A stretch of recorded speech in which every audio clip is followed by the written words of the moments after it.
Hi ladies, it's Maddie coming on today. I wanted to talk about something that's been really present in my life and my pregnancy, and I'm sure in so many other people's, but it's something that gets a little bit like shameful to talk about, and I definitely notice myself getting a little hangover when it does come up. And there is a couple topics I want to discuss, but the main thing is having any sort of grief during your pregnancy, because unfortunately, as we all know, life, every other aspect of life, does not stop, does not become more patient when you are making a life inside of you. And so things are likely to come up in your life that are a little bit uncomfortable.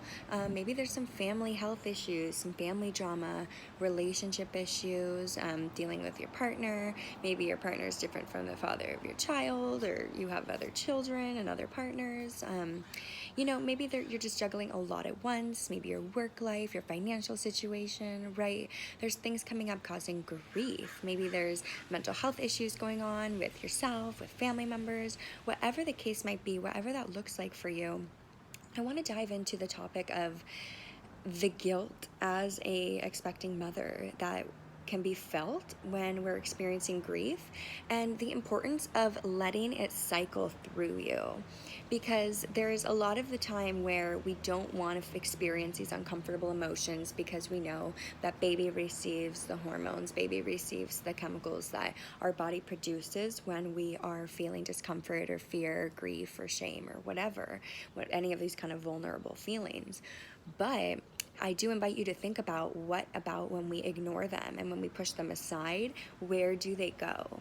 Because in my opinion, as a trauma coach, a yoga therapist, and working with women like all over the world, and men, but I've learned how when we're not letting these emotions pass through our body, they get stored within us. And guess what? Right now, our container is being stored with a baby, and we are creating a life.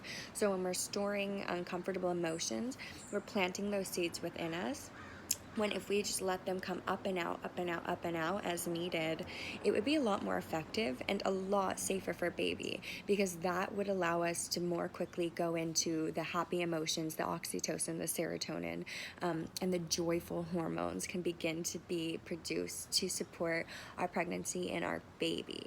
Am I right?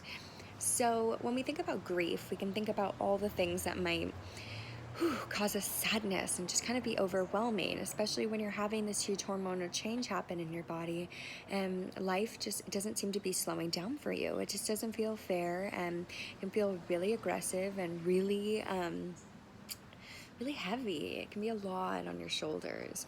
So I invite you to take any time during the day a moment to just forgive yourself for the pressure that you might be putting on yourself, and to just connect with your baby, because your baby can feel your hands. Your body knows what to do to take care of your baby.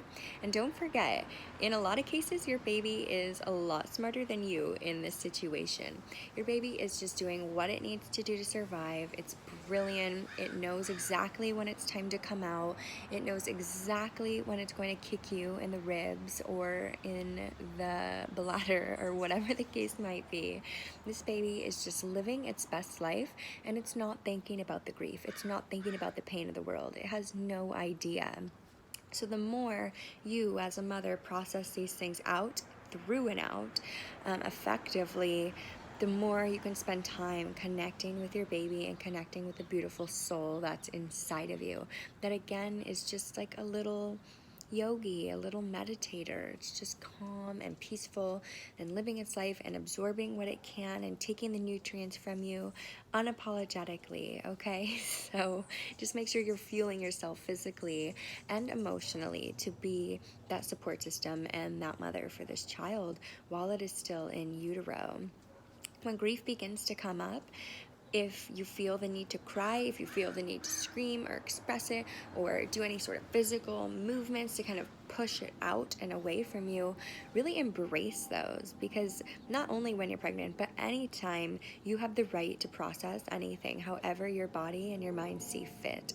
So make sure you're taking advantage of your skill sets and of your tools, and reaching out for support and help when you need to do so, because you have the right to feel good, and your body's going through a lot of changes. So the best thing you can do is be the advocate for yourself, and really just take accountability when you're feeling those feelings of grief and sadness, and when things come up, and apologize for when you might act out, and do what you got to do. I know it's difficult, but your loved ones will support you, your loved ones will understand, and just know that you are doing an incredible thing. So the fact that you can even take accountability and process emotions on top of everything else is a miracle in itself.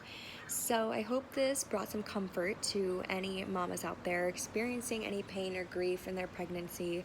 I know it can be hard, but your body's brilliant, you're brilliant, and your baby is brilliant. So with the three of those things working together, your baby is going to be okay. And remember, when you feel bad for putting all the negative emotions on the baby or whatever, take, oh my God, a whole water thing just blew off the tent. Just take those moments to just really connect and hold your baby, and just release, release, release, trust, trust, trust, and connect, connect, connect with the beautiful being inside of you. All right, everyone, have a beautiful day, and I hope this brought you some love and comfort into your heart and to your baby. Congratulations.